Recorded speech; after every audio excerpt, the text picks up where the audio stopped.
দেখ হালকা, আমার খামারের ছাগলের অবস্থা।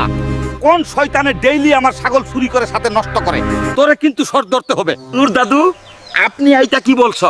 তুমি শুধু দেখতে থাকো, তোমার চোর আমি কিভাবে ধরি। তুমি শুধু টাকাটা অল্প বাড়িয়ে দিও। ও আল্লাহ রে, আইতা আমি কি শুনলাম, খবরটা তো শীঘ্রই গিয়ে ভাবিকে জানাতে লাগে। ভাবি, খবর শুনছেন? বাপসার তো সর্বনাশ হইয়া গেছে। দাদু তো খামার পাহারা দেবার জন্য হালকাকে লইছে। আইবার এই ড্রেস পরে আমি চুর ধরবো, শুধু আসার অপেক্ষা। আপনারা সাবস্ক্রাইব করবেন, দেখুন আমি ছাগল চুর কিভাবে ধরি। ভাবি, মনে হয় হালকা ভূতের ভয়ে বাড়িতে গিয়ে ঘুমিয়েছে। চলুন শীঘ্রই ওই বড় ছাগলটা নিয়ে সৎকে পড়ব। ভাবি, কি হবে আইবার? চোদ্দ বেশে ধরে ফেললাম তো, আইবার শুধু খালি টাকা খেলা হবে সকালে।